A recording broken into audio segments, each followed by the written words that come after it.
O Boicast é um podcast DBO Play com patrocínio da Beckhauser. Inovar, industrializar e difundir tecnologia na direção de uma pecuária mais sustentável. Esse é o compromisso da Beckhauser. Olá, seja bem-vindo, seja bem-vinda ao Boicast, a pecuária de um jeito que você nunca ouviu. Eu sou o Renato Vilela, repórter da DBO, podcaster e produtor de conteúdo. Nesse episódio da nossa primeira temporada, eu tenho o prazer de receber, nos estúdios da DBO, Alcides Moura Torres Júnior, ou simplesmente Scott, como é conhecido. Vamos falar muito de pecuária, de mercado, de ciclo pecuário, mas também de livros, filme e música, que é uma das paixões do meu entrevistado. Scott, seja muito bem-vindo ao nosso Boicast. Muito obrigado, Renato. Espero não decepcionar, realmente, com relação à música, teatro e cinema. Scott, eu vou começar aqui por uma curiosidade, que eu imagino seja assim, de muita gente, imagino que de muita gente. De onde vem esse pseudônimo Scott? Bom, tem algumas versões. Tá? A primeira, né, a primeira que foi meu nome de faculdade, quando a gente entrava lá na Luz de Queiroz, tinha um ritual, e o ritual você voltava a ser bicho, que é para você entrou na faculdade para não ficar soberbo porque entrou na faculdade. Né? Baixar a crista. Baixar a crista, então você era rebatizado, então você é bicho, aí recebia um novo nome. Aí o nome vinha segundo as características. E eu tinha um cinturão, Scott vem de escoteiro, né? Que estava escrito Boy Scout, que eu troquei num Jamboree. O Jamboree é uma reunião internacional de escoteiros, eu troquei com um escoteiro norte-americano. Você foi escoteiro? Fui escoteiro. E uma vez escoteiro, sempre escoteiro. A gente até se encontrou outro dia, aí gente que a gente não se via há 50 anos, sabe? Nossa! São grandes crianças, né? E estava escrito Boy Scout. Aí eu recebi o apelido de Boy Scott, do veterano Leão, e ficou Boy Scott. Essa é a primeira versão. A segunda versão é que nos idos lá de 73, lá, né, 72, tinha um whisky Scotch Bard, que tinha uma escocesa de mini saia, xadrez e coisa e tal, e era o whisky que você comprava, ou que você podia beber. Então, a gente bebia na época de faculdade, vocês imaginam como. E aí ficou, Scotch pode ter vindo daí também. Também. Também. São as possíveis versões. As possíveis versões, mas a primeira é a verdadeira. Scott, me fala uma coisa, você deu uma entrevista para Maricela Franco, né, nossa editora aqui da DBO, para a sessão ali Prosa Quente, e nessa entrevista me chamou a atenção, você vem de uma família de jornalistas, Sim. Né? E ali você, assim, acho que a sua família, não sei se te aconselhou ali não seguir pelo jornalismo, porque não dava muito dinheiro. Eu vou dizer para você que eles aceitaram em cheio, viu? Mas eles achavam que a agronomia dava dinheiro. Também não dá, viu? Como é que foi? Você foi para agronomia? Como é que nasceu essa paixão tua pela agronomia? Bom, todo mundo em casa era jornalista. Meu pai, ele começou... Meu pai está entre os 10 primeiros sindicalizados, né, na época lá. E a Gazeta começou a fazer diagramação, os jornais não eram diagramados. Meu pai foi contratado para fazer charge de jogadores de futebol na Gazeta Esportiva. Olha, só desenhava. Desenhava. Né? E aí meu pai aprendeu a diagramar com os argentinos que vieram para o Brasil, o Patti, uma turma toda, e começou as primeiras diagramações, né? E meu pai foi diretor da Última Hora, trabalhou na cidade de Santos, no Esporte, na Folha da Tarde. Última Hora, Samuel Weiner, né? O meu pai foi o último diretor, antes aí o Samuel Weiner veio, porque ele já estava muito doente. Né? Mas o meu pai fez umas revoluções, trocou o logotipo da Última Hora, pecado mortal trocar logo. Eu falei, não é pecado mortal, senão o jornal tem que ser preto e branco. Ele tinha todo o jornal de domingo. Meu pai diagramava, e meu pai fazia assim, já deixava pronto. Você falou aí, né? O John Wayne vai morrer um dia, então já deixava tudo pronto. Tudo pronto. O Chaplin vai morrer um dia, ninguém tinha morrido dentro, como antigo, né? O Chaplin. E aí, quando chegava na parte de cinema, que meu pai era aficionado, ele fazia e ele diagramava essa página. Mas meu pai era filatelista, eu ia com ele na Praça da República, lá tinha a feira de numismática, tinha a feira de filatelia, tinha os pintores, tinha artesanato, era um lugar muito agradável de ser aos domingos, né? Hoje está uma coisa medonha lá, mas era muito legal. E esse conhecimento pela filatelia do mundo, para um jornalista, era 10. Meu pai sabia onde eram as capitais. Meu pai recebia selo do mundo inteiro. Nossa, a coleção de selos do meu pai é uma coisa interessante, né? Aí ele tinha uma coleção de esportes que, quando a gente teve algumas dificuldades econômicas, ele vendeu e salvou a pátria, né? Porque era grana. O que ele colecionava da parte de esporte? Não, esporte é tudo, futebol, Sim. e meu pai recebia os envelopes de primeiro dia e os selos, não é? Era uma rede, não sei como é que é hoje, mas era uma rede internacional de filatelistas. Não tinha internet, era tudo pelo correio mesmo. Então é muito legal. Inclusive ele me fazia ver filmes. Olha esse filme aqui, né? O cara dá um golpe, aí ele compra um selo ou 2 ou 3 valiosos, põe numa carta e a grana está ali, ninguém vê o dinheiro, sabe? Essas histórias de Sherlock. Sim, né? sim. E fora os filmes de jornalismo, que ele era ficcionado. Então ela tinha o linotipista, o revisor, o repórter, o custo de rodar o jornal, os dramas de suspender uma edição inteira que já estava pronta porque mudou a manchete. E esses filmes, se você perceber, é sempre o mesmo. É que Hollywood eles não relançam o filme. É uma questão comercial, né? Então, teve um em que um cara é perseguido, inclusive, pelos próprios jornalistas, né, que arrebentam a vida do cara, e tem um sujeito que prende ele numa dessas escrivaninhas que fecha. Então, ele esconde o cara que está sendo perseguido lá dentro. Ele está dentro do jornal, né? E Você se lembra que filme é? Fiquei curioso. Olha, eu não vou lembrar o nome, mas esse filme, depois ele foi refeito. É a última versão de algo semelhante. Foi um filme que fala sobre lá o Garganta Profunda, a queda do Nixon, né? E é o mesmo drama. Está lá no Washington Post, tem o diretor, tem os acionistas. Se você fizer isso, o jornal quebra. E no fim, a dona do jornal, ela fala, solta, pode soltar. E é legal porque aí o editor manda o sujeito escrever, ele escreve, ele pega e já passa para o revisor. O revisor já começa, zip, zip, zip, zip, já começa a cortar, a corrigir para o bom inglês, né? E aí você vê, eu não sei onde eles foram achar tanta coisa assim, o filme é recente. Aí tem lá um linotipo, tem o cara, só que não era que nem aqui. Eu ia com meu pai na oficina, os caras estavam trabalhando de calção, sem camisa e sandália havaiana, era um inferno. E aquilo ali era chumbo derretido.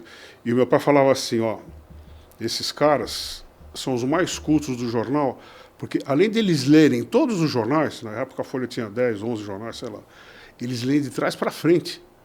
Olha o exercício mental desses caras, né? E aí veio o computador, acabou com os linotipistas, né? Teve até problema com o sindicato, etc., mas são meu pai falava assim, agora o jornal vai ser feito na velocidade da luz. Mas ele não imaginava que o jornal impresso fosse acabar. Sim, sim. E meu pai, a gente estava falando aqui antes de começar, falando de notícias populares, etc., era uma briga, porque o jornal que mais vende é o que sai primeiro. Então era uma briga lá entre todos os diretores. Aí se eu estiver falando alguma bobagem, quem é da época pode me corrigir à vontade, que eu era menino. Tá? Era uma briga para ver quem sai primeiro. Então tinha o jornal que mais vendia era a NP, mais que a Folha. Aí vinha o Folhão, Folha da Tarde, Cidade de Santos. Aí vinha todos os outros jornais. O jornal que a gente brincava, espremia, essa é a sangue, né? Notícias populares. Não, o NP era medonho. Como é terrível, que é? né? Matou a mãe e foi ao cinema. As coisas assim, né? Mas eu tô aqui pensando, como é que a agronomia brotou nesse universo teu aí, Scott? Então, aí a minha irmã é jornalista, meu primo é jornalista, e a gente respirava isso, tá? Tem que ler muito, né, para ser jornalista e escrever, etc, etc, etc. Aí eu tinha uma irmã que ela falava mais de uma língua, era poliglota, e ela foi trabalhar numa multinacional. E ela via lá os caras, a gente era tudo pobre, né? Falava, os caras têm carro, é doutor daqui, eles estão fazendo revolução com química agrícola e tal. Aí eu me interessei. Aí eu estava em São Paulo, fui escoteiro também, né? E aprendi a caminhar, a acampar, fazer fogueira, cozinhar tudo com a garotada. E aí, quando eu fui para Piracicaba conhecer a escola, aquilo ali é um jardim, né? A Exalc. A Exalc era um... É lindo, lindo, lindo. É lindo. O paisagista, eu acho que é o Putzmann que desenhou aquilo. Então você já tinha maciços de árvore naquela época e grandes gramados. Aí aquele prédio fabuloso que parece o Castelo Molinsart do Tintin, né? Eu gostava do Tintin também. Aí eu falei, puxa, é aqui que eu vou estudar. E a meu favor, tinha 2 veteranos, naquele tempo não era politicamente correto, não existia. Então, dentro da escola vendia cerveja, uísque, o que pinga, no barzinho lá, né? E esses caras estavam às 9 da manhã tomando cerveja. Aí eu falo, puxa, eu queria conhecer a escola, e quem me levou foi um amigo meu de Gordini ainda, né? E, não, vamos conhecer. Eles me mostraram a escola inteira. Departamento de entomologia, de silvicultura, de zootecnia, agricultura, matemática, topografia, me mostraram a escola inteira e sempre dentro de um parque, aquilo lá. E os caras extremamente simpáticos. Eu só não sabia que depois que a gente entrasse tinha o ralo e tinha o trote, mas foi muito legal, foi muito legal. Que legal. E aí você vai fundar a Scott Consultoria, acho que no início dos anos 90? Foi. Como é que é essa transição ali, depois você na faculdade, para formar uma empresa de consultoria? Bom,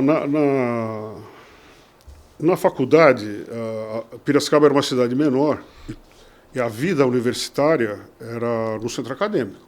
As assembleias nossas tinham 600 alunos, era um negócio, dava uns pau legal lá, sabe? Então, eu já estava no centro acadêmico. No centro acadêmico, eu editava um jornalzinho chamado O Arado, que já existia, eu já herdei. E o centro acadêmico já tinha uma máquina offset de impressão.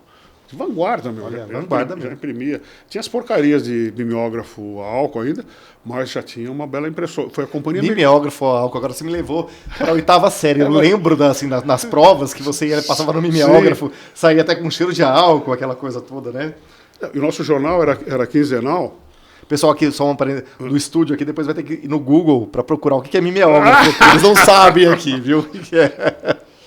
Pode seguir, Scott. Sério. Não, então, aí a Exalc tinha um departamento editorial lá, um departamento de imprensa, e o centro acadêmico tinha. A gente editava os livros de pesquisa da Exalc com reconhecimento científico. Então, o centro acadêmico era uma estrutura legal.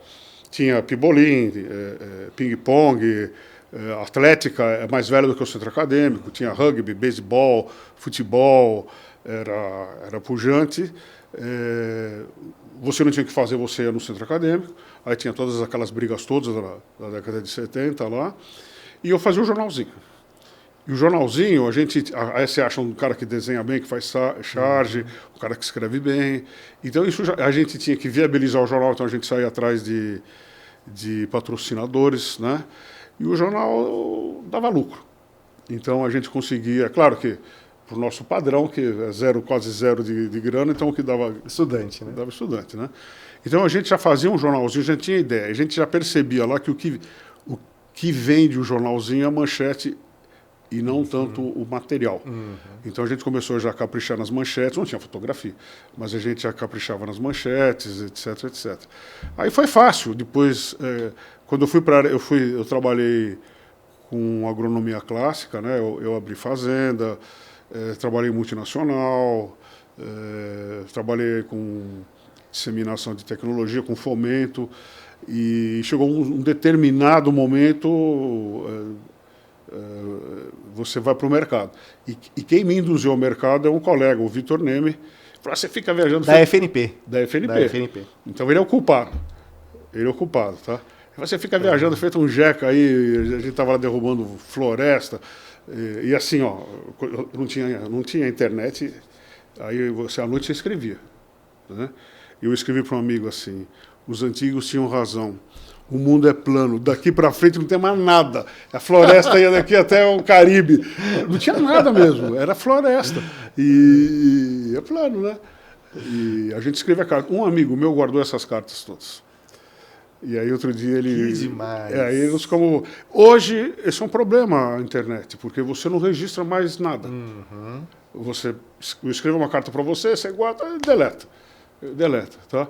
E o meu pai dizia, por exemplo, uma vez eu fui na biblioteca, não sei se chama biblioteca, mas era uma senhora, ela tinha fotografia, texto, então meu pai, eu preciso de uma fotografia da Joffre.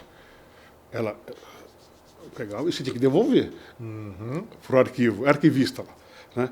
Então, hoje não tem nada disso. A fotografia ainda se guarda, mas vai na internet e acha. Mas a sua história,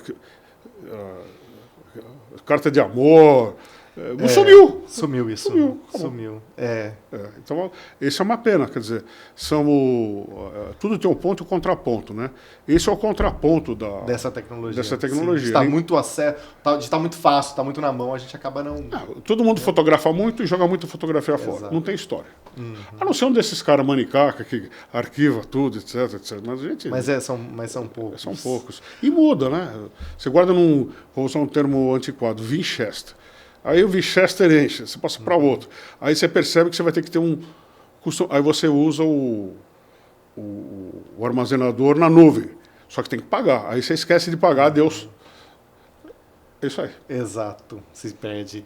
Scott, me fala uma coisa. Quando a gente anunciou aqui, né, no podcast o seu nome, eu fico imaginando assim, a pessoa tá ouvindo, esperando uma pergunta que eu imagino você deve ouvir muito, né? Assim, afinal de contas, o boi vai subir ou vai descer? Eu fico pensando assim, você tá lá na fila do pão, alguém te conhece, te fala bom dia, porque por educação, e a segunda pergunta é, afinal de contas, o boi vai subir ou vai descer? Você ouviu muito isso? Direto. Fora os insultos. Mas olha, o mercado... Por que a gente foi para o mercado? Porque o mercado é fácil. E o mercado não é monótono. Tá? Vamos falar, é difícil plantar soja, é difícil mesmo, é trabalhoso, mas aquilo se repete, e se repete, e se repete. Você começa a adivinhar o futuro. Não é bom adivinhar o futuro. E quando você está no mercado... Mas é o que esperam, assim, às vezes, de vocês, né, como analistas. Eu fico imaginando, assim, não é uma coisa, assim, o pessoal te vê assim, meio pai Scott, né? Qual que é o futuro aqui da roupa, o que vai acontecer, o que não vai acontecer. Mas eu faço a projeção, só que a projeção vale para hoje. Sim. É isso que o cara tem que entender. Porque eu estou conversando com você aqui, com a equipe toda, e aí eu faço o cenário de hoje, tá? Amanhã muda o cenário. Então esse pessoal precisa entender que o mercado hoje é dinâmico de acordo com a velocidade da informação. Então antigamente caía lá, teve uma praga na soja nos Estados Unidos. A gente tinha descobrido depois de 20 dias aqui. Agora você sabe imediatamente, o mercado muda imediatamente. Então, a velocidade de transformação hoje é violenta. Inclusive, os jornalistas ficam meio loucos aí, porque o sujeito planta a mentira também, aquilo ali circula como se fosse verdade. É chato, né? Mas eu faço a projeção e respondendo a sua pergunta, o preço para de cair quando a oferta diminuir. Então tem muita oferta. Agora, sim, tem muita oferta de acordo com o que existe de vaga para abate. Então ninguém mais está batendo plena carga. Então eu tenho um frigorífico de 1.000 cabeças por dia, eu estou batendo 300. Então eu compro 300 bois, estou fora do mercado. Tá? Tem outra questão que afeta. Evidentemente, um boi a R$340 aí em São Paulo há um ano atrás é insustentável, não é mesmo? Você precisa vender a carne para quem consome. O Brasil não é um país de gente rica, então o preço tem que estar dentro de uma coisa razoável. Então, é evidente, por uma série de razões, aquilo chegou nesse preço, mas não ia se sustentar. Fora isso, quem está no mercado há muito tempo, aquele era um ciclo de alta de preço e a gente estava terminando isso. Então, um monte de gente hoje está ganhando dinheiro com esse preço porque compreendeu isso e se defendeu. Tá? Isso que eu ia te pedir. Você consegue explicar para quem está nos ouvindo, está nos acompanhando, esse ciclo pecuário? O que caracteriza esse ciclo pecuário? É facinho. Aliás, entender o ciclo pecuário pode dispensar todos os consultores, porque é isso aí. É assim, eu tenho lá, eu sou um criador, tá? Eu tenho X vacas. Aí, o preço do bezerro sobe. Porque aumentou o confinamento, porque a China entrou comprando e tal. Então, subiu o preço. Eu seguro vaca para produzir esse bezerro. Tá? A hora que eu seguro as vacas para produzir o bezerro, eu diminuo a oferta de bovino para abate. Macho vai tudo para abate. E a vaca vai para o abate quando o preço do bezerro está baixo e fica com o fazendeiro quando o preço está alto. Pronto, esse é o ciclo. Aí eu vou segurando vaca, diminui, aumenta a pressão de seleção, eu dou chance para aquela novilha que não pariu ano passado, eu vou segurando, é menos vaca no mercado, e aí essas vacas todas entram em... Como é que você vai sabendo disso? Monitora a quantidade de sêmen vendido, monitora a quantidade de couro produzido. Você tem vários indicadores. São alguns indicadores. Esse indicador, porque a pecuária ainda é um... Por que nós estamos na pecuária, antes de você fazer essa pergunta? Porque ainda é um mercado livre. É diferente de outros mercados, é diferente de laranja, por exemplo. Tem 2 caras que compram tudo, acabou. Né? Então, aqui ainda você tem 1000 mercados, ainda você é útil. E as pessoas, se ouvissem direito, não estariam levando tanto susto assim. Tá? Aí eu vou segurando essas vacas, produzo uma quantidade extraordinária de bezerro, o preço do bezerro cai. O preço do bezerro cai, eu preciso manter meu fluxo de caixa, eu começo a vender vaca vazia, vaca mais ou menos, e até vaca matriz de boa qualidade. E aí aumenta a oferta, o preço cai, foi o que aconteceu. Agora, o que aconteceu esse ano, além disso? Então, o ciclo de baixa vai até esse ano, o ano que vem, talvez o próximo. Então, o ciclo é isso. Tá? Vai ser essa porcaria de preço? Não, vai melhorar, etc. Porque também esses estoques se esgotam, aí você entra num processo de recuperação. Esse ano choveu extraordinariamente bem. Foi um ano atípico, né? Exceto no Rio Grande do Sul. Então você tem o clima ajudando. Você teve 1 mês e meio de suspensão de embarque para a China. Porque o preço caiu, tá? O cara segurou, tinha pasto, ele foi segurando, isso tudo desovou agora. Tá? E você teve ainda, a gente está passando pelos reflexos da pandemia, de inflação, queda de emprego, e isso tudo diminuiu o poder aquisitivo. Impacta no mercado interno, né? Impacta muito. Olha, agora estou em São Paulo, nós estamos aqui. Você vem do interior para cá, você leva susto, bicho. Hambúrguer é caro, o fast food é caro, quer dizer, nós não estamos acostumados com isso. E uma das alternativas, eu vi lá, tem um açougue ali perto lá de onde eu fico, você vê o preço da carne, o cara ali já abaixou o preço, mas o frango está muito mais barato. O cara compra frango. Mas a exportação ela tem um peso importante, se nós não tivéssemos essa exportação, talvez o preço da roupa ficaria muito mais complicado, né, Scott, no mercado interno? Não, estaríamos fritos e esfarinhados. Você pega assim, a gente dava uma palestra e falava assim, o mercado externo é importante, mas a gente exporta 15% do que a gente produz. Suco de laranja a gente exportava 70% do que produz. Então, o peso da exportação era diferente para uma categoria e outra de produto. Hoje não, hoje a gente exporta 30% do que a gente produz, a gente dobrou a exportação. Isso foi bom para o Brasil. Agora, tem um monte de coisa que a gente pode falar também, que no fim quem se dá bem com isso são os exportadores. A gente vê, aconteceu na laranja, tinha uma pancada de fábrica de suco, hoje só tem 2 ou 3 caras aqui, mano. Isso também deve acontecer com a pecuária, mas de uma maneira muito mais lenta, porque a pecuária, todo município do Brasil tem um boi, tem pecuária. Então a gente tem algumas transformações acontecendo. E tem também, o que vai acontecer com o boi? Vai ser igual ao milho e soja. O nivelamento do produtor vai ser por cima.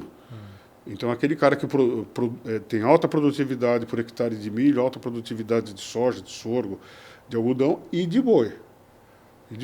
Aonde vai ficar extrativismo?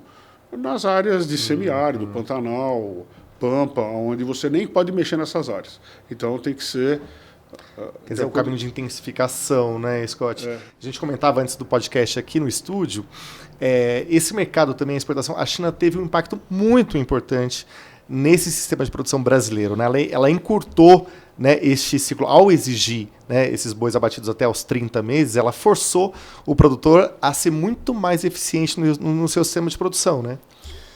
Ela, por razões que só os chineses conhecem, eles exigem do Brasil bovinos com 30 meses de idade. Não exigem gordura, né? Nada. É o mínimo, nada. Essa é a única exigência.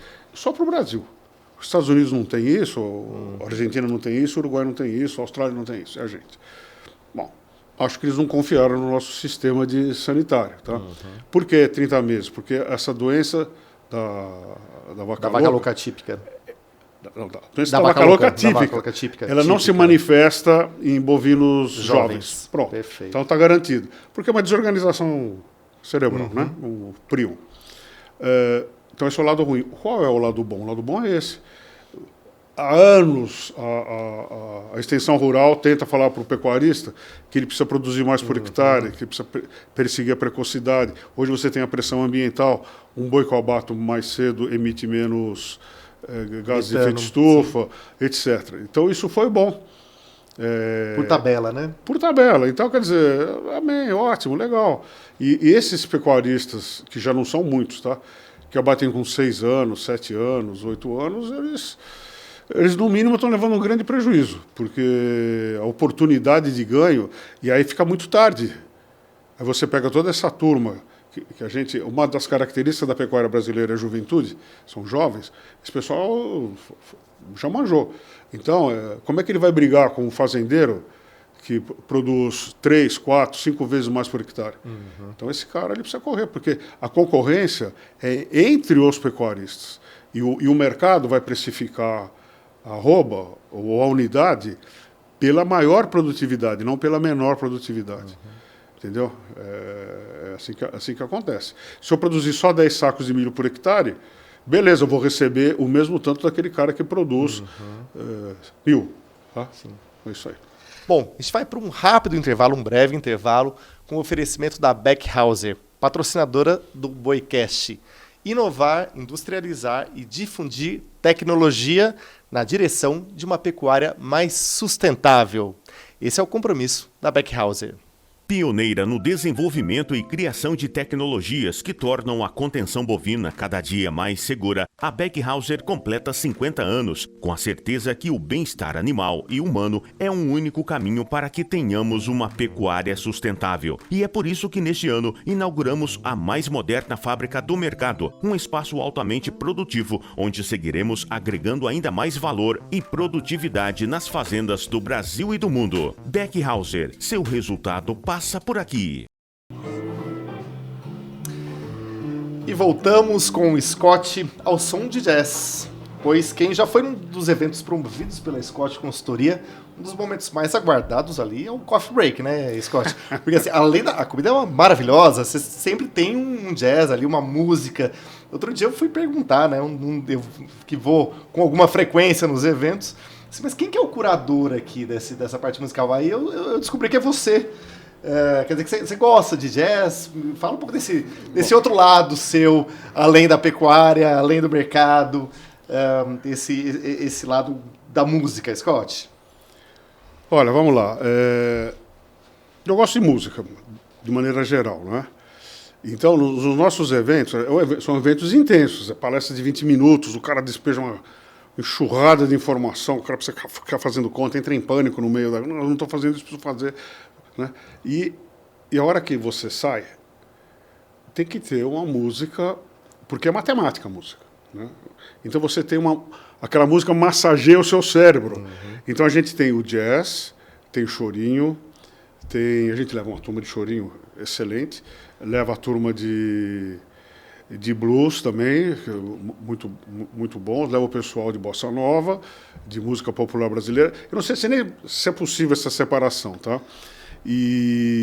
Mas a gente também leva música, quando leva música sertaneja, é música de qualidade, e tem também, no dia lá do coquetel, a gente leva a música que o pessoal gosta, que já não é tão refinado assim. Né? Você gostou que a gente separou na nossa equipe técnica aqui um jazz assim, especialmente para você? Não, gostei, muito bom, muito bom. Ô, Scott, e me fala uma coisa, você gosta, é um gênero que você gosta bastante, o jazz, né? Eu gosto. E São Paulo, vamos dizer, apesar das agruras, né, da Paulicéia desvairada, o bom de São Paulo é o que tem de cultural, né? E São Paulo tem barzinhos de jazz bons, e os bares aqui de jazz, eles trabalham em um horário civilizado, das 9 às 11, dá tempo de você ir, não perde o dia seguinte, porque você acaba tomando Eu conta. também tô nessa, Scott. Eu, quando vou, assim, tem que ser alguma coisa assim, começa às 8, começa às 9. O que começa às 11, pra mim, já não dá mais. Não dá, né? E eu não vou fazer aqui o merchandising, mas aqui tem 3 ou 4 casas de jazz simples. Passa, é uma dica, por favor. Então vamos falar aqui no Centrão, você tem na General Jardim, lá no começo dela você tem o Jazz B. O Jazz B, tem jazz todo dia, tem jazz no sábado e tem jazz no domingo de dia, para você levar a criançada para escutar. Agora, não é... Tem o jazz raiz, né, os primeiros, mas você tem jazz nacional, tem música popular brasileira, tem coisas... Porque é a mesma coisa que falar samba. É o universo. É um universo. Você fala jazz, é um universo. Então você tem aquele jazz lá de Nova Orleans, você tem o jazz de Chicago, de Nova York, você tem o jazz do submundo, você tem o jazz da alta sociedade, então, mas são todos muito bem construídos, essa é a verdade. A característica do jazz é que e do rock and roll também, eu gosto de rock and roll, tá? E a gente leva rock também no nosso evento quando dá, né? Além do conteúdo de extrema qualidade, as palestras, ainda tem um coffee break maravilhoso e um gosto musical muito apurado aqui, tá vendo? Precisa ter música. As melhores bandas de jazz, vamos lá, um conjunto, não sei se você conhece o Premiata Fornaria, um Marconi, são 3 nomes. É um conjunto de rock, mas os caras conhecem música clássica profundamente. Você pega o Jethro Tull lá, conhece música clássica profundamente. A vinheta de abertura da rádio do estado de São Paulo, sabe como chamava? Era o Burê que é do João Sebastião Bar, né? E foi tocado por eles. Legal, sabe? Aí você escuta aquela música e você fala, pô, eu gostei, meu. É diferente. E aí você vai ver, é um flautista e por aí vai. Enfim, é uma longa história de música, tem muita coisa boa. Bom, você está falando de música aqui, e eu ia dizer, dar uma dica aqui que eu li na entrevista, inclusive ali da Maristela, né? Que você menciona, e eu confesso que eu assisti ontem esse filme por conta da nossa entrevista. O filme Mississippi em Chamas, Sim. Maravilhoso, de 89. E você menciona na entrevista assim que você faz os teus analistas assistirem uma parte ali dos diálogos. Conta um pouquinho. O que você faz com que eles assistam? Aliás, fica uma dica aqui, não é uma dica minha, é uma dica do Scott, porque ontem eu assisti por conta disso. Por que você faz eles assistirem um trecho desse filme, Scott? Olha, assim, eu me lembro uma vez, o Érico Veríssimo estava aterrorizado, porque os professores recomendaram o livro dele para ler. E a gente sabia que no tempo de escola, se você é obrigado a ler Machado de Assis, nunca mais na vida você vai ler Machado de Assis, né? O Alienista, eu me lembro. Li na 5ª série. Você fica meio traumatizado. Não, mas porque você é obrigado a ler. Sim. O livro, inclusive, não se dá de presente. A não ser que você conheça. O cara fala, puta, eu nunca vai ler, né?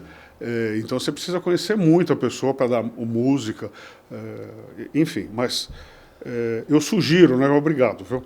Eu sugiro para a turma ver O Vento Levou e o Mississippi em Chamas. O Vento Levou é porque a Scarlett O'Hara, lá no filme, põe fogo em Atlanta, Guerra Civil, e tem 2 cenas lá. Pode ficar, tem tempo para a gente ficar falando? Por favor, então, para isso mesmo, Scott. Aí está tendo aquela revolução no Sul, né?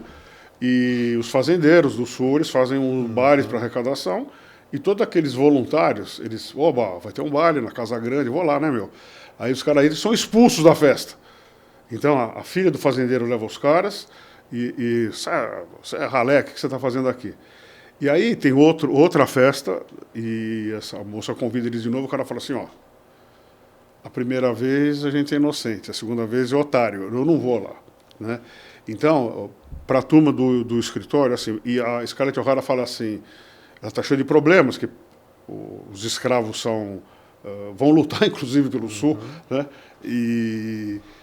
E vai tudo por água abaixo, e ela tem 1000 problemas. Então ela fala assim, eu vou resolver um problema de cada vez. E ela vai, ela casa com, esqueci o nome do ator agora, Clark Gable, é o grande cara lá, né? Tá vendo? Eu vejo filmes antigos também. Aí e ela vai resolvendo os problemas um de cada vez. Então, como a gente está no mercado, a gente recebe uma metralhada de desafios, eu falo, gente, resolve um de cada vez. ou resolve a sua capacidade, mas não vai adiante. Então, ali tem um recado de como se comportar em momentos de crise, e mercado é sempre crise. Enfim, mercado é sempre crise. Tá? Ou para quem compra ou para quem vende, alguém está sempre em crise. Aí, no filme Mississippi em Chamas, é legal. Mississippi em Chamas foi o pessoal da Ku Klux Klan mataram lá dois ativistas, dois estudantes universitários, o Robert Na Kennedy. verdade, 3 ativistas, né? E o Robert Kennedy ficou invocado. Falou, agora vamos pegar esses caras.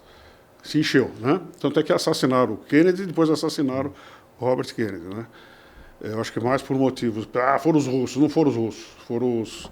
Agora aqui eu estou sendo Sherlock, mas vamos dizer assim, não foram os caras. Foram os caras lá de dentro. E tem uma cena, que isso faz parte da nossa pesquisa, tá? Tem o chefe da Polícia Federal é um cara jovem, e tem um veterano, eles mandam um veterano da velha guarda que se tiver que dar pancada. Um é do FBI, o outro é da local. Um agente local. Os dois são de fora, mas um... Aí, esse cara mais velho, ele percebe numa terça-feira, numa cidade do interior, lá que ele está, lá do Mississippi, e o cinema, está todo mundo no cinema. Aí ele fala, deve ter alguma coisa aí. Então ele vai no barbeiro, vai cortar o cabelo. Está tendo algum cinema, algum filme especial? Fala, não, são esses caras que se fantasiam aí de branco. Está lá o prefeito, o padre, o vereador, o padeiro, o ferreiro, o sapateiro, está todo mundo lá. E ele pega o nome de todo mundo. E o científico, o jovem que usou o método científico, ele vai pegar chapas dos carros e descobre quem é que está dentro do cinema. É o padre, o padeiro, o prefeito, o vereador, está tudo lá. Então, são métodos de pesquisa que a gente usa no escritório. Tem o método científico, você procura as informações... De uma forma mais tradicional. Você pega o que diz o SDA, o que diz os europeus, o que diz o IBGE, e liga e fala com as pessoas. Entendeu? Então, você fala com o fazendeiro, com o vendedor por exemplo, está tendo uma crise nesse primeiro semestre? Teve uma crise, ninguém vendeu nada. E aí, mas não está vendendo nada ou nós estamos achando que não está vendendo nada? Liga, pergunta. O vendedor é sensível, ele vai falar que está uma droga, que está vendendo o meu ou que não está. E como a gente tem aí 40 anos de estrada, os caras conversam. Então, a gente levantou os números oficiais e levanta e conversa com os caras. Porque os agentes do mercado, eles é que têm uma opinião forte. E aí você começa a classificar as informações. Tem o otimista, o realista e o pessimista. Quando o pessimista diz que vai subir, vai. Entendeu? Porque o realista, ele está sempre realista, ele não diz nada. E quando o otimista diz que vai cair, é porque vai cair. Quer dizer, aquele espírito dele está arruinado. Ele falou, gente, fica de olho, porque vai cair. Né? Quer dizer, além dos números dos indicadores, é esse contato direto, né? Contato com essas pessoas. E o Mississippi em Chamas ensina isso. Eu posso usar o método ordeiro, mas eu tenho que conversar. Eu não posso perder a ligação, é o que faz os jornalistas. Exato. Eu estou vendo vocês conversam com o meio planeta. Então, quer dizer, isso é que é rico. Então, uma droga, por exemplo, é a reunião à distância. É muito boa quando você não conversa. Você conversa, ela é higiênica, pasteurizada, e ninguém fala uma piada, ninguém troca nada, etc. Porque não dá, é feito para usar o tempo. Só que você não vê o humor do sujeito, você não vê se ele está nervoso ou não.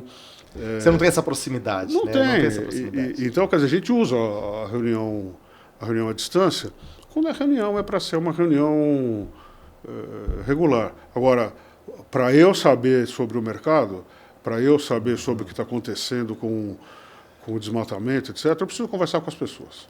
E aí vou checando. É o trabalho que vai dar. É o nosso trabalho, porque assim, a gente também, quando vai fazer a reportagem, nada substitui você estar no campo, você ir na fazenda, você conversar com as pessoas, né? Scott, é outro. Imagem de satélite, né? É legal, assim, extraordinário, mas você faz. Soltamos até uma análise agora. Análise de satélite vale a pena? Vale se tiver vistoria de campo. É uma ferramenta, não é uma solução, é uma ferramenta.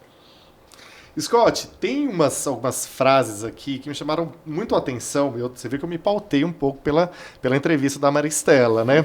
Aqui para falar com você. Colou! Nossa querida Maristela. Tô falando aqui porque, assim, você sabe que eu tô super atrasado com as minhas matérias por conta do podcast, então eu tô aqui elogiando o Marcelo, por favor, ouça o podcast. Mas eu queria pensar duas frases aqui suas. Você diz, né, optei por ser relva e não carvalho. O que você quer dizer com essa frase? Então vamos lá. O nosso escritório é um escritório pequeno e a gente briga com grandes escritórios de informação. Aliás, a revista DBO, porque eu não vou ser a DBO, não vou conseguir. E a gente lida com grandes escritórios de informação, né? Ricos. O cara vem aqui com dólar, compra 5 para 1, se é europeu, compra 7 para 1, quer dizer, não tem jeito, né, bicho? Então, o que a gente... Então, é assim, eu estou mais para Vietcong do que para as forças norte-americanas. Os caras estão lá de tanga, de zarabatana e ganharam dos caras, tá? Uhum. Por quê? Porque quando vem uma tempestade... o carvalho cai e a relva se dobra à tempestade. Sim. Então a gente se dobra porque assim, sempre tem uma novidade. Além do ponto de vista de mercado, tem a parte da empresa nossa, que a gente precisa ser maleável de acordo com o que está acontecendo. E desse jeito, nós nunca quisemos ser os gigantes do ramo. Sabe? Então, tem 10 caras falando de mercado. Tudo bem, tomara que tenha 30, mas vamos continuar aqui flutuando no mercado, porque no fim das contas o pessoal vai buscar refúgio na informação real. Uhum. Pronto, isso aí. E o que mais precisa hoje, né, Scott? Porque o que tem de informação incorreta, né, é um paradoxo, porque a tecnologia nos aproximou da informação, mas nunca nós tivemos assim, tantas informações incorretas, né? Então acho que isso é um alerta, né? Ao mesmo tempo que você está próximo a várias fontes, tem que ter um crivo, porque para poder separar o joio do trigo, né? É meio clichê, mas faz sentido. Não, mas não é clichê. E outra coisa, boato tem que ser chamado de boato e não de fake news. É boato, meu, é mentira. Sim. Põe o nome correto, fala que isso é boato. É mentira, isso aí é a história da Candinha. Ah, fake news fica legal, meu. Fica legal, bonito. Não, é verdade, não dá a dimensão do que é um boato, né? E, Scott, essa frase, não basta ser bom, achei muito bonita. Não basta ser bom, tem que ser bondoso. Ah, sim, mas isso vem dos escoteiros. Ai, conta. Não, isso vem dos escoteiros. Você pode ser bom, né? Agora, você precisa, num ato de bondade, ajudar alguém. Nós escolhemos ajudar a nós mesmos, a nossa equipe, você ensina tudo. O cara fala assim, você ensina os caras todos, você põe eles na mídia, não sei o que. Eu falo, sim, é um ato de bondade. E aí ele resolve, porque ele tem que ser livre. Nessa nossa área, vamos dizer assim, o cara chega no escritório e fala, ó, não é demagogia, viu, gente? Eu falo, pode perguntar lá. Eu falo, isso aqui é um escritório de homens livres e liberdade que custa caro. Não é para qualquer um. Não são todos que querem ser livres também. Então, a gente ensina sempre, os árabes que falam assim, você ensina tudo menos o pulo do gato, que é para você escapar da onça, né? Então você ensina todos os pulos menos o do gato, que é para você fugir. Nós cometemos a insensatez de ensinar tudo, tá? Nós nunca precisamos usar o pulo do gato para nada, graças a Deus, né? Eu acho que nunca vamos precisar. Então a gente ensina tudo e todos esses colegas lá que trabalham com a gente, eles têm a oportunidade de continuar lá ou não continuar. Aí entra várias razões, é financeiro, o cara vai casar, ou vai fazer uma pós-graduação, ou recebe um desafio melhor. E não adianta eu segurar o cara lá, que aí o cara fica triste, porque hoje é diferente, viu? Antigamente você levava uma bronca, você sentia vergonha de levar bronca, ficava louco da vida com o cara que te deu a bronca, mas aí você ia e arrumava o serviço. Hoje você dá uma bronca no cara, o cara fica triste. A reação hoje é diferente do que há 40 anos, sabe? Então você precisa lidar com essa situação de uma maneira diferente. A melhor coisa que você tem é treinar o cara da melhor maneira possível e aí ele decide. É claro que você, jornalista, de vez em quando a casa cai, você precisa dar umas voadoras na equipe, etc., mas antigamente o cara levava isso na testa e beleza, meu, vamos lá.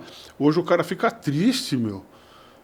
Entendeu? Ou a gente está muito velho, essa turma que está entrando é muito nova. São essas coisas que a gente nem percebe. E, inclusive, serve para a gente cair na real também. Mas eu acho que você tocou num ponto, e a gente olha para o mercado, a gente percebe isso claramente. Tem muita gente no mercado, muita gente boa, que passou pela Scott. Vamos ler aqui alguns, né? Maurício Nogueira, que passou pela Scott, a própria Lígia Pimentel Sim. também passou pela Scott, Fabiano Rosa, todos eles fizeram isso assim, acho que no que você está dizendo dessa liberdade, né, Scott, de ensinar para todos eles. Eles são todos no mercado, né? Acho que isso é muito bonito, assim, Pois é, eu já te falei, eu devia ter cobrado royalties. Mas eles são bons porque são bons, entendeu? São os caminhos que eles seguem. A gente só é o condutor disso. E, é claro, foram extremamente competentes, ajudaram muito a Scott Consultoria. Todos eles, sem exceção. Scott, a gente falou de filme aqui, falou de música. Eu sei que você é um leitor assim voraz. Queria que você deixasse para o nosso ouvinte, para quem está nos vendo, para quem está nos ouvindo, uma dica de um livro que tenha sido importante na sua vida. Oh, poxa vida, não tem um livro. Pode ser mais de um, tem vários. Tem regra. Tem vários. Eu sabia que ia me dar um branco. Quer que eu fale um para te ajudar? Fala. Então eu vou te falar um livro que marcou assim para mim, que eu acho lindíssimo, tem várias passagens fantásticas, que é 100 Dias Entre Céu e Mar, do Amir Klink. Sim, eu li isso aí também. Bom, o Amir Klink é interessante, pronto. O Amir Klink é um bom livro também, mesmo porque ele, se você chamar ele de aventureiro, ele xinga a sua mãe. Quer dizer, o cara... ele fica furioso se trata ele como aventureiro, né? Então, ele é um planejador e, ao mesmo tempo, ele é um cara que acredita na sorte. Você viu que ele ficou num hotelzinho lá de 5ª categoria e tinha o abajur tinha um desenho da costa africana que ele usou para sair na primeira aventura dele. Em 84. Isso está no livro, ele registra isso. Né? Um cara fala para ele, para gerar eletricidade, ele tem que pôr uma bobina, igual a bicicleta, sabe quando a gente era garoto que põe uma bobina? Ficou louco, né, meu? O cara vai ficar pedalando da África até Salvador, aí ele põe uma placa de célula fotovoltaica. Naquele tempo, hein? Naquele tempo. Sim, o Amir Klink é interessante. Bom, se for falar de aventura, você pode ler o Diário do Amundsen, o Diário do... Que ele cita bastante, inclusive, no livro. Sim, sim. Ele é meio nórdico, né? Como é que chama aquele que... o navio dele naufraga lá é preso pelo gelo. Isso, exatamente. No outro livro dele. Então, aí esse cara vai navegando num barquinho, no Escaler, e volta e salva todo mundo, não morreu ninguém. Os caras ficaram 9 meses na Antártida. Eu esqueci o nome dele agora, mas enfim. Agora, deixa eu lembrar, são os livros que eu li agora um livro do Samuel Kiesstein, porque o Décio Zilberstein, ele num blog dele, ele falou que o Yiddish estava acabando, foi uma das consequências. Ele está falando, na verdade, daquela fábrica de papel do Ludwig, fez lá na Amazônia, e vai, e das culturas que estão extintas. E o Isaac Bashevis Singer, por exemplo, eu recomendo. Tá? Ele fala de fantasmas, de histórias fantásticas, e quando perguntam para ele por que você escreve em Yiddish? O Yiddish foi perseguido, inclusive em Israel. Né? Ele fala, porque eu estou escrevendo numa língua morta, porque quanto mais morta a língua, mais vivos são os fantasmas. Então, são livros excelentes. Muito bom. Talvez você me ajude. O mesmo autor de Caninos Brancos. Aí você me pegou, Scott. Não, ele tem uma série de livros. Depois vamos pro Google aqui, gente, para pesquisar. Depois tem... enfim, eu não vou lembrar dos... Eu falei, vou levar uma colinha. E eu não trouxe a colinha dos autores. Mas você quer saber o que eu estou lendo agora? Eu estou lendo Dom Casmurro, estou relendo Dom Casmurro do Machado de Assis. Estou relendo alguns livros do... Como é que chama aquele ator? Hoje eu vi falando no táxi com o cara até. O cara tinha lido quase toda a biografia dele. Do baiano que escreveu... Jorge Amado. O Jorge Amado é cansar um pouco, mas... Capitã de Areia. Eu tô lendo... Eu tô tentando, né? Atravessando ali os sertões. Os sertões eu já li também, Euclides da Cunha. Mas o Euclides da Cunha, para quem é pecuarista, é uma maravilha, hein? Ele descreve a pecuária do Nordeste. Exatamente. Cada 4 bezerro desmamado, um é do vaqueiro. Eu passei essa parte. E era um costume, né? A descrição. Quer ver um livro legal?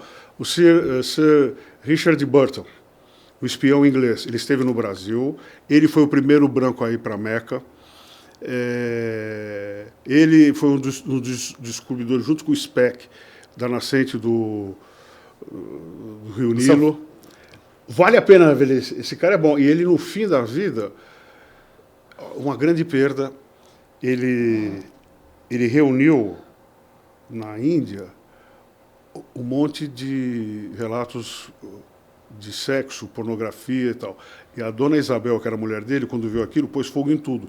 Todos esses registros foram perdidos, porque tinha alguma conotação sexual, mas todo o resto é uma história do mundo que ele faz lá. Inclusive, ele morou em Santos. Foi espião em Santos. Scott, eu quero te agradecer. Muitíssimo obrigado por essa entrevista, né, por participar aqui do nosso Boicast, por abrilhantar o nosso podcast aqui da DBO. Espero que tenha sido a primeira de outras tantas para a gente receber você aqui no estúdio para poder contar mais essas histórias. Muitíssimo obrigado. Obrigado, eu que agradeço a você, a DBO, tudo. Eu desculpe o lapso de memória, viu? Mas é a idade. Não tem nada. Não. Imagina. Bom, a gente vai ficando por aqui. Obrigado pela sua audiência. Lembrando que esse conteúdo fica disponível no DBO Play e também no Spotify. E se você gostou, não deixe de curtir e se inscrever em nossos canais. A primeira temporada do Boicast terá 10 episódios, que serão liberados às terças-feiras. Fique ligado em nossas redes sociais para não perder nenhum episódio. Obrigado e até a próxima! Pioneira no desenvolvimento e criação de tecnologias que tornam a contenção bovina cada dia mais segura, a Beckhauser completa 50 anos, com a certeza que o bem-estar animal e humano é um único caminho para que tenhamos uma pecuária sustentável. E é por isso que neste ano inauguramos a mais moderna fábrica do mercado, um espaço altamente produtivo, onde seguiremos agregando ainda mais valor e produtividade nas fazendas do Brasil e do mundo. Beckhauser, seu resultado passa por aqui.